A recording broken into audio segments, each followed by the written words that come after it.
I have no clue why, but these videos I post about like Black America and all that shit, it don't get no views, but I'm still gonna talk about it. I don't give a fuck. A lot of white people be like, white privilege doing this is not a fucking thing. Yes, the fuck it is. I'm gonna make a more detailed video about this shit, but basically, like, you gotta look at it like this.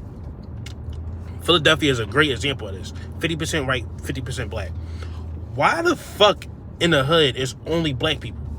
Like, why is that a thing? Like, you don't see that many white people in the hood. Like, it's rare. If you see a white person, it's like, whoa, what the fuck? And you might be like, oh, it's because black people lazy and they don't want to work and all that shit. Some of that shit might be true. There's some lazy motherfuckers out there. But a lot of it isn't fucking that. Like, a lot of it isn't that. You got to think. Back in the 50s and 70s, when these black families moved in these areas, white people moved out. And what y'all might say and be like, oh, because they, crime and everything. No, back in the 50s and 60s, you can look this shit up. We had a black nuclear family. It wasn't like the dad was in jail and all that shit. Blacks wasn't really committing crime like that. It was the Italian, the Irish, and all them niggas.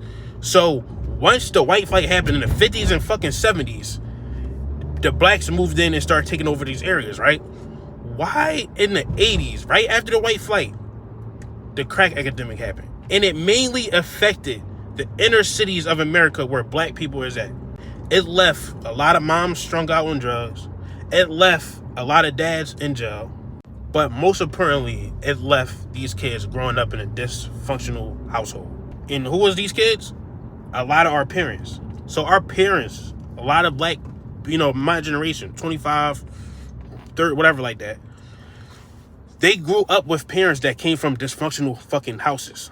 So you gotta understand it. If you come from a good area, it's a good chance that you might be a productive member of society. But if you come from a bad area, you might be a fucked up member of society. And like I said, for Philly to be 50% black, 50% white for the most part, it's shocking how most good areas is fully white people. So of course it's white privilege, because most of the white people, especially in Philly, is coming from good areas and good homes compared to black. So that's privilege within itself.